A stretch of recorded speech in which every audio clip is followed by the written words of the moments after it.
Hey, good morning, dreamers, and happy 4th of July. Oh, I think I just startled Ava awake here. Oh, she's back to sleep. Awesome.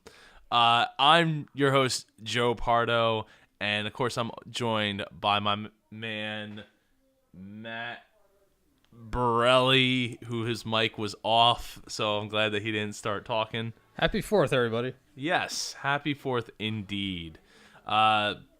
This is episode 237 of the Dreamers Podcast. We're live streaming, of course, on Facebook Live. You can go to facebook.com/SuperJoePardo to check it out. Of course, the site always is superjoepardo.com to get to everything else that I do. And this will also be up on YouTube as well at superjoepardo.com/tube if you want to check out the replay after the fact. My guest this week, later on after the pre-show here, is Nemo. Not the Nemo, but my man Alex, also known AKA as Nemo. He's from thefoolies.com. They're a clothing line, inspirational clothing line. It's really cool stuff. I can't wait to get into it. He has a really amazing story to share with everybody, and just super excited to have him as, be a member of the Dreamers Podcast. This week, of course, we are sponsored by Movy Mail, MOVY mail.com. Basically, what you're going to do is send an inspirational letter to somebody, another Movy member, and then they, in turn, will be sending a Movy Mail inspirational, motivational, as movymail.com suggests to Movy Mail, and then we swap the letters. You don't know who you're going to get. They don't know who they're going to get. It's you don't know, they don't know, nobody knows, but you're going to end up getting inspirational letters in the mail every single month. It's a subscription-based service, so check it out, movymail.com. It's actually started by me and Melissa, for my wife, for anybody who doesn't know. And you can actually see on the website, and you'll hear my voice too in the whiteboard video that explains how Movy Mail works, because I just did a really horrible job of explaining it. Matt, how was your week? I was pretty busy. Just got moved into a new apartment, so that took up all of yesterday getting that squared away. Still got a couple things to do here and there, but yeah. Aside from that, that's been all that's on my mind. Trying to get that all squared away. Well, and it's not surprising. You know, moving is a hectic thing that I do not look forward to doing again in my life, but probably will at some point. But so let's wrap up from this week. I did 2 talks this week. One was in Philadelphia and one was in Camden, New Jersey. The first one I'll talk about is the Pod Talk Philly. It was on Wednesday night. I think we had about 9 or 10 people that joined us for the talk. Basically, I talked about growing your audience through having guest experts, and we both know how I feel about the word expert. Not a crazy fan of it, but it's a good way of explaining what you're doing and having people on your show that are, guest experts or guest professionals or something to that effect. But people at least know what you're talking about when they say guest expert. So, it was a great talk. It ran about an hour because of questions, the Q&A session after the fact. I think my talk was only maybe like 25 minutes. Now, you can actually watch that talk if you go to superjoepardo.com. If you go on the front page, you go down to talks, you can actually click on the link that says grow your audience. Oh, man, excuse me. So I've been dealing with this chest cold, for anyone that doesn't know, for like the last week. So it's been really tough on me and like people around me. But Ava's staying asleep, so that's good. So just bear with me here. And I had to deal with this while I was speaking as well. So it wasn't too bad during the talk. It was after the talk that I was like, it was really getting bad for me as far as the coughing goes. I guess because I was just holding it all in. I was penning it all up inside, and it just had to come out. So anyway, I think my talk was like 25 minutes. Or no, I don't actually. I think the video is like 40 minutes, but I don't know. We ended up going like a little over an hour with the Q&A. And it's great that I even got to learn stuff myself, right? Because when being being a professional versus like I know everything, like I don't know everything. And I actually learned a few things from people in the audience who were like, "Oh, this is how I do this," and I could see how I could adapt what you were talking about. And I admittedly in the video, or in the talk, I admitted that, hey, or maybe it was after the fact, I forget, but I admitted that I don't do everything that I suggested in here. But this is like quote unquote best practices, and this is what I should be doing. But the thing is, I'm a one-man show. For the most part, like, operating the show and everything like that, aside from you, Matt, and now Ava, who just sleeps on the job all the time. It's tough to have the time to write those emails and like do all that stuff and make sure everything happens. But I gave examples of things that I do, like tagging people in the Facebook post. Like, so here with the pre-show, I've actually tagged Nemo in the Facebook thing, post status, live feed thing, and he just said, "Hey, so what's up Nemo?" And I also want to give a shout out to Lori Foster, who has been doing amazing things. She said good morning to Joe and Ava, and good morning indeed, even though we sleep through mornings now. She's doing amazing things with losing weight, and if you don't know Lori's story, go to superjoepardo.com and go to the search button up at the top, the little magnifying glass, and that's where you can type in Lori, Lorie, Foster, and her whole story will come up. And it's an incredible, sad story about how she has been wheelchair bound and all this, and now she's actually working out, and she's not as wheelchair bound anymore, and making huge strides in everything, as far as her health goes. So. Yeah, go check that out. But anyway, getting back to the podcast talk that I did, learning things is always a great thing, and you got to be open to learning things. If you're not open to learning things, then it's not that everybody has the best ways of doing it, but when there is multiple ways of doing something, when it's based around what your opinion is or what your best practice is, that's where you need to be open to taking in advice and looking at what other people do and incorporating that sometimes into what you do. And that's, that's how you get better. Oh man. This coughing thing sucks. So, so then then the very next day, so that was at night, Matt. And then the next day I wake up, and I did a couple things, but then I had to get to Camden because I was giving a talk to, I guess it was like almost 15 kids, and I say kids, but they were like 17 to 22 or something to that effect. And they at HopeWorks. Now we've talked about HopeWorks before. Really amazing organization. So glad to get to go there and talk to these kids and give them a sense of how to dream. So an example is one of the kids that came in. He was like, "Oh, I just take opportunities as they come to me." He's like, I wait for opportunities to come to me." And I was like, "That's not a horrible thing to do, but what I'm going to show you how to do is cut through the amount of time it takes to make that happen so that you can speed up the process of finding more opportunities and how to figure out which opportunities to say yes to and which ones to say no to. Because just because you get that opportunity doesn't mean that you should take that opportunity. I'm all about saying yes. In fact, maybe a little too much. I know, Matt, you're very much the same way in wanting to say yes to everything. But that doesn't mean that we should always say yes.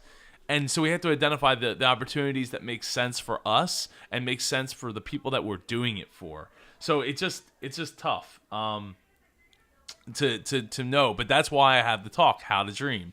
And I sped through that talk because it was almost lunchtime. So I only had about like 40 minutes to do it. And I pulled it off in 36.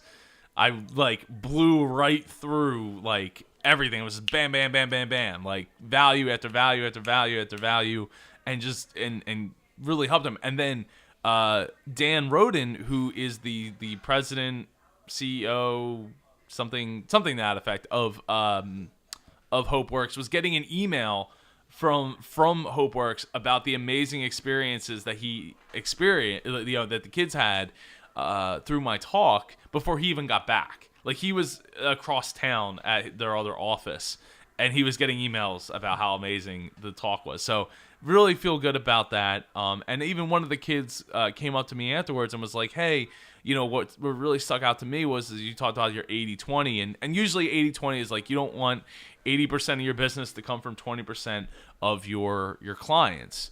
But in this case, we talk about 80-20, where it's like you want to take what you do and make 80% of it the happy part, the part that you enjoy, versus the 20% part where, look, can't love everything about everything that we do. And maybe there's people out there that do, but in most cases we won't. But what we don't want is hating 80% of what we do and loving 20%. So that's when we need to focus in, and we need to identify the 20%, what we love, and then amplify that in maybe a new career, a new path, a new promotion, a new hobby, something to that effect, where we're loving 80% of it and dreading 20. Because if we work hard enough and get that 80%, making enough money, we can outsource to somebody else, or hire somebody else, or get a virtual assistant to do that other 20%. If we work hard enough and we're profitable enough at what we do to justify it. Excuse me. So really stuck out to him, and it makes me happy, because it's a wonderful experience to know that I've touched the lives of these kids that have really horrible pasts, and that's where they got to, they've gotten to HopeWorks, and now they have the opportunity to have a life and a future that is leaps and bounds better than where they came from. So Matt, we're like 2 weeks away from going to New York and speaking at the United Nations. I had to submit the slides over the course of this week, in which, as we know, I love to deal with procrastination head on by procrastinating. So I unfortunately, with so much going on and being so sick, I didn't have the opportunity to do the slides until like literally the day before they were due. Actually, I was finishing them up the day they were due. So I did like half, and then I finished the second half while, the day of it being due. So, but we're good. We got it done. That's how, I think I work better under pressure, though. Yeah, I do too. I find that I sort of need those limits. I need a cutoff date, and I do. We always say this, but I do tend to procrastinate. But yeah, once it gets down to the last second, I get kicked in overdrive. I get inspired at that point. Like during the crunch time. That's when I think I do some of my best work. And is it the most efficient thing? No, it's definitely stressful, but it's like self-induced. It is, yeah. We really put ourselves in that position as procrastinators to know that we can put out our best work when we're under the gun, as they say. Mm-hmm. Not a great, analogy at this point in time, in this day and age. But point is, gun could be tattoo gun. That's a type of gun. Anyway, point is when we're able to be under that pressure, that's when we can perform our best. And that's what I know I generally perform some of my best stuff when I'm under that pressure. And that's why a lot of times I put myself in that position, because I know that that's when it's all going to come together. Like the mind's just going to race to get it done, but not just get it done, but find something better. So another thing that happened this week was I found out that my book was actually being sold for $1,721.91 on Amazon. A used copy. I don't know if it's the color version or not, but the store that's selling it on Amazon is they're like 96% like positive ratings for reviews. Well, I took a copy of your book, I dipped it in gold, and I put it online. So I just needed the money. Oh well, that's one way to get it up to $1,700 worth of value. But everybody benefits. I mean, it made me think that maybe I should post put my book at the same value, on Amazon, since I'm an Amazon seller, and because I have colored editions laying around that I totally could sell for Right. $1,700. I guess my question is if my book were to sell for $1,700, does all of a sudden that make everything else I do that much more I guess it would make everything else I do that much more valuable. It would be a point you could make. Well, it's like a painting, right? Yeah. Like if you sell a painting for a certain price point, then all of a sudden everything else that you've done just becomes that much more valuable. It's like, you're getting a pretty good deal on my new book here, considering the last one sold for $1,700. That is quite true. So I don't know. We'll see if it ever sells. It probably won't. Now I know when I put it up on Facebook, a couple people had reached out and said that their books as well, copies of their book had been put up for $1,700. So, or I guess like enormous amount like that for a book. Is it crazy, or is it the start of some kind of genius trend? I guess we'll. Hey, you only gotta sell one if it's at $1,700. If you only have one copy, that's true. Then it's worth $1,700 to somebody. So the other thing I wanted to talk about this week was a horrible, it wasn't horrible customer service experience, but it was a pretty not good. Now, I'm not going to call any names out or say, even point out what the product was or anything like that. Like, I'm not trying to be a hater. And I feel kind of bad because I wrote an email back to the customer service person explaining to them why what they suggested was horrible and needs to be addressed by the people who can do something about it.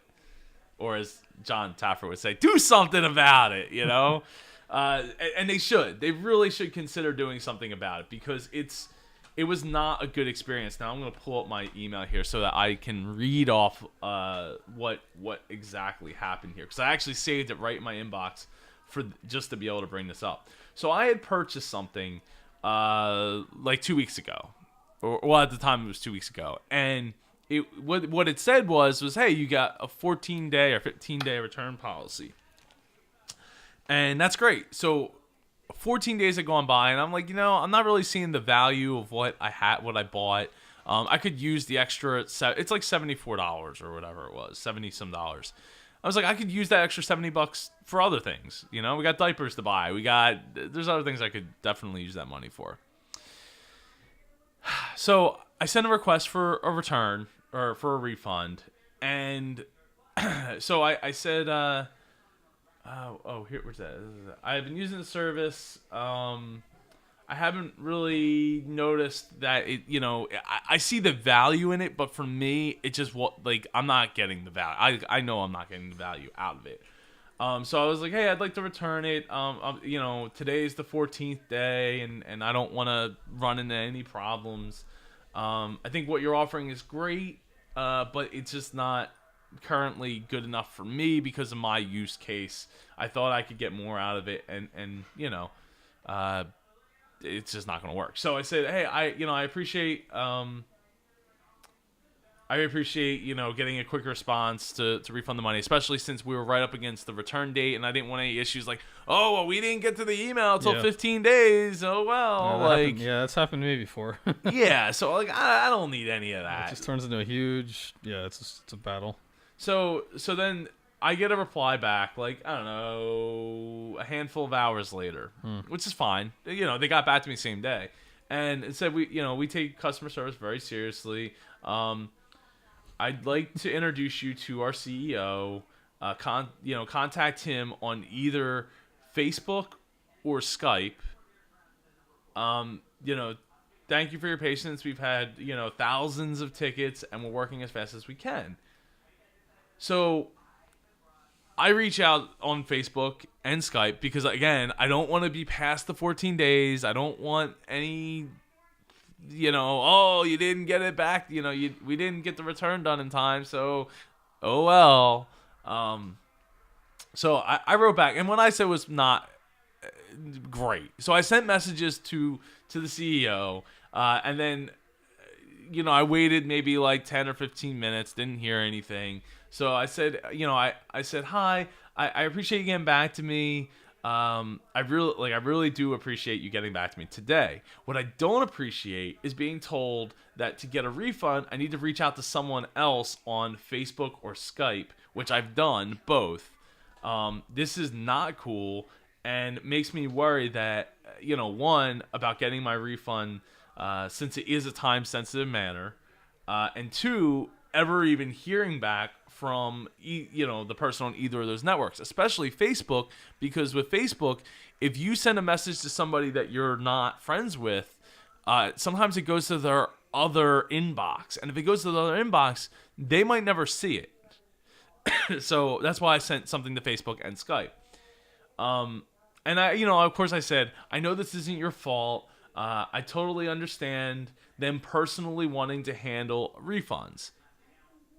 But this is really not the way to handle it.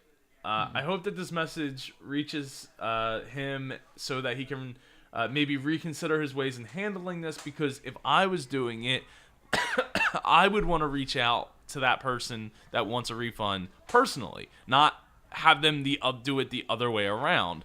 It's like, that's not good customer service, especially relying on Facebook again, where they might not even see the message. So finally, before I got a reply back, I did get a reply back from the owner on Skype, and we talked. Well, first he's like, "Hi, Joe." So I'm like, "Oh, hi," and then nothing, because I was in my mind, I was playing out the scene from Madoff, where they talk about the idea, and it might even been in The Wolf of Wall Street too, where it's like the first person to talk loses. Because I don't know what the situation were. Like, I've never dealt with this person before. I don't know what their situation is. I don't know if I'm going to get that refund, if I'm not going to get that refund. It's the 14th day is actually today. So I don't know, is it 14, like it's 14 days, but it's before the 14th day, so it's the 13th. Like, I don't know. And again, it's only $70 or whatever. So I'm just kind of like I don't want to spend a ton of time on this. Like, I want to just be able to click, and then be done with it. Like, and that be over. Oh, somebody's awake. So finally I was like, 10 minutes go by. So I'm like, okay, I guess I'll bite. Hey, I was just contacting you about getting a refund. Blah, blah, blah, blah, blah. And then more time goes by. And more time goes by. And it's like, I think at the end it was... Oh, man. Let me see. Because I think I actually had the conversation right here. If Skype comes up quick enough and shows me the conversation. Yeah, so it's like, hi, within a minute. And then 2 minutes go by, and I was like, okay, I'd like to get a refund. And that was at 4:28. Now at 4:52, I sent another message and said, hello, ? So then it took another 5 minutes, and that's when he was like, oh, sure, that's not a problem at all. What's your transaction ID? So I sent it over, and then within like 3 minutes, everything was taken care of. Yeah, so Thank you. Have a great day. So it wasn't bad, but the thing that was like, I said, oh, I'd like to, to get a refund. Oh, that's when I stopped and was thinking of the Madoff thing. So it wasn't when I said hi. It wasn't when I stated what I wanted. It was when you state what you want, you're supposed to shut up. Because then it's like you're opening yourself up to doubt, and doubt can lead you down a road of, oh, I didn't get a refund. In fact, I didn't get a refund, and I bought something extra. I bought in deeper to the next level of what they offer, or something. Like, I bought into another product. So it's that's why you gotta you state what you want, and then you just gotta shut up. And that's why I let 30 minutes go by, because I was like, I don't want to say, or I guess not 30 minutes, because it was 4:28 to so 20. like 22 minutes or whatever it was, 24 minutes, I let it go by because I didn't want to lose, and I didn't want to get sucked into buying something else that I didn't want. So it's just like it wasn't a great excuse me a great experience, but at the end of the day, they took care of me. They took care of what I wanted. I wanted to bring up the point of when it comes to customer service, it needs to be proactive. And maybe there's a reason that the reason is that they figure, well, if you put that barrier up of like, hey, you need to contact us on Facebook or Skype, there's probably like a drop off rate of people that just won't bother. You know what I mean? Like, and that's the thing. So a little persistence never hurt anyone either. And since we're live streaming on Facebook, I wanted to give a shout out to Paul Dariano and to Anthony Hayes, who are watching live right now on Facebook Live. So I don't know. Have you had any weird experiences like that, Matt? Well, indirectly, yeah. So there was one experience I had where a friend of mine had bought a car, and kind of later that day decided that she had sort of gotten like pressured into it. She went to the dealership by herself, and they kind of did the whole song and dance before and she's like, "Oh, I don't really want this, and it's not the car I wanted." So I was like, all right. So I called the place up, and at first they were kind of like, and then later like, oh, okay, come in here, we can find something else you want. And then they were like, oh, you got to talk to the manager. And once he got involved with him, it was just like, it all went downhill from there. The car wasn't coming back. Because initially he's like, no, there's no way we can do it, blah, blah, blah, blah. And then finally he's like, all right. After arguing with him, he's like, okay, well, we'll cut you a deal. He's like, you can return it. And then we're waiting, and we're waiting, and we're waiting, and like, it's getting up to the last day here. I'm like, all right, still haven't heard from this place. And I call him back. He's like, I never said that. I was like, and he goes, no, you got to talk to this guy. He's like, that's, that's like, no, you're the person I was dealing with. He's like, well, it's not my problem. I was like, it is your problem because you're the person I was dealing with. And that was a good, like, 20, 30-minute phone conversation until finally he's like, all right, come in today. We'll get it done. But that's probably the worst one I ever dealt with. Although I've seen other people, I guess it's more of a thing in general. Like, I don't know what it is about people that go shopping in stores, even restaurants, where they think they can treat the help like crap. You ever seen that? Like, yeah, it's incredibly uncomfortable. Like 2 nights ago, I had to say something because I don't want to. I guess I don't want to curse on the podcast. The woman said something incredibly demeaning to this. Thank you for not cursing on the very podcast. Young girl. I don't want to have to edit it. Who's a cashier. I was just like floored that you would have the nerve to say that to somebody. And like, this girl's ready to cry. So I said something in response, and I became the target. And I was just like, I can't believe you just being mean and cruel for the sake of being cruel, like over nothing. I think it was like over like $4. Wow. It was just like completely uncalled for. This girl's, it's. I just unbelievable. Yeah, and coming in with right off the bat with an attitude, nasty. It's like demanding, like I'm the queen of this store. We're not going to mention. It's like, it disgusts me. That's yeah. I've definitely seen stuff like that. I guess if you never worked, like retail or something like that, you can't really, or worked as a waiter or waitress. What to have common decency? I don't think people can appreciate just the kind of garbage these people got to put up with all day long, 7 days a week for like next to no pay. But they shouldn't have to put up with garbage. Like, if people understood, like, again, if everybody had worked a retail job or understood like common decency, then it wouldn't have to be necessarily garbage unless the systems in place at where they worked really stunk, like weren't worth. It's just like I see people coming doing like this, what they're supposed to be doing. The sense of entitlement, especially like around the holidays. Oh yeah. Like, it's bad enough they gotta sit here and work on a holiday, but then you gotta have this, like you gotta come in and dump it on top, and now like everything's their problem because you waited till today to get this resolved, like the worst possible day of the year. to make a It's return. true. That is true. I just see it happen. It just one of those things that really aggravates me. So we're a little Yeah. strapped for time today. So I think I'm gonna push some of these. I had like 4 other topics I wanted to get to, including dealing with procrastination, of course. But I think I'm gonna push all of them, even though we've only done a half hour this week. She's not gonna sit for it. She's feisty. No, I know she's like eating the heck Eating out of everything. her hand here. She's eating her The bib, and her hand. Yeah, whatever and she get, whatever's nearby. yeah, and she shouldn't be hungry. Well, maybe I don't know. She might be getting hungry because She's been good today though. I came over. She's very quiet for most of the day. There she goes again. till she finally fell asleep. That right, like she was crying then, but yeah.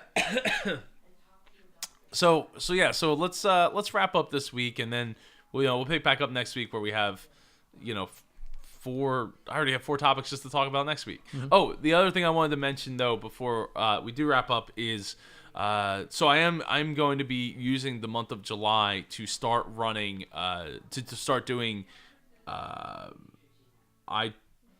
YouTube videos. Okay. I want to start doing YouTube videos at the superjoepardo.com/tube where it's like I haven't come up with a name for it because like Dreamer Tube, Dream Tube, like none of them really Can ring. people maybe send in their suggestions on Facebook or They Twitter? could. So if you wanna send in a suggestion, you can email it to me if you go to superjoepardo.com or joe@super.joepardo.com or on Facebook.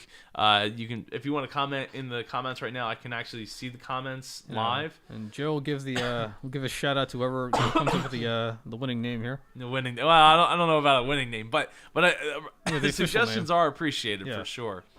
The reason I didn't start last week is because I was so busy with everything, and then on top of that, I wasn't feeling well. Like I keep coughing now, so I didn't want to.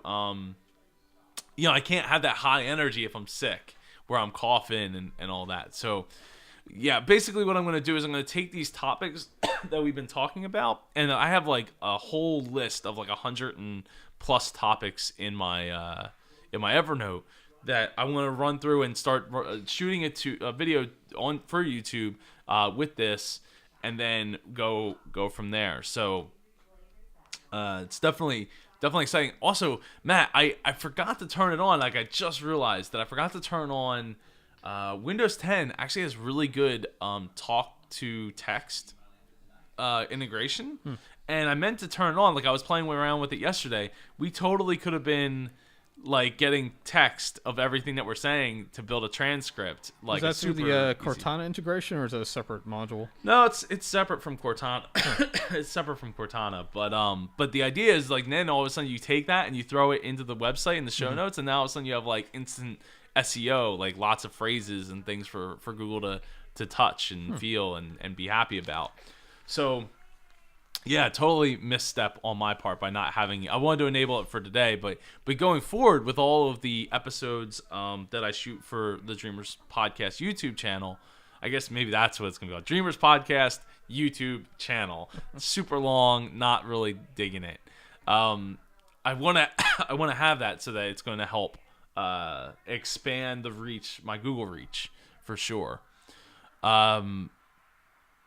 So yeah, so that's where I'm headed. But I also would like to say that I'm going to take these topics of the recordings, and I'll also be dumping them into the Dreamers Podcast feed. So I'll be making an episode for the Dreamers Podcast, as well as doing it as a YouTube video. So the videos will be short, like 3 minutes to 5 maybe tops. Depends on the topic that I'm going to talk about, but each one will be a specific topic. And then, like I said, we'll be dumping it into... Oh, she's trying to eat my hand now. We'll be dumping it into the feed so that maybe, now the episodes count should go up. Now, I don't know how many I'm going to do. I'd like to get it to the point where I could do an episode a day on YouTube, like a daily episode. And I guess I probably will end up getting to that point. But right now, I just want to get to maybe like 1 or 2 extra a week. Probably like start with 1 a week and build out from there. So we'll see how it goes. Really exciting stuff because I've been watching a lot of these YouTube people like especially in tech, because I love watching videos on computers and parts and stuff like that. And it's just it's amazing when you see like some of these people that I've been following for maybe 3 months now have only been doing it for less than just under a year, and you see their subscriber count go up from like a few thousand to tens of thousands, 40,000, 50,000 subscribers. And the opportunity to bring in ad revenue from YouTube in a way that you don't have to worry about it, like it automatically puts the ads and stuff in front, is definitely appealing to me, because it's less time and effort that I have to pour into the ads. So speaking of ads, Movymail, MOVYMAIL.com. Oh, Ava's starting to make some noise now. You go check it out. It's a service set up by me and Melissa to bring motivational mail to your doorstep every single month in a way that is crowdsourced and community funded, community funded as far as the letters go. So Ava's being kind of loud. Yeah, go check it out, movymail.com. Matt, I really appreciate you joining me, as always. Hey, as always, thanks for having me. You're very welcome. Ava, thank you for joining me, even though you're about to start crying, so it's a good thing we're not going to the full hour that we normally do here on the Dreamers Podcast pre-show.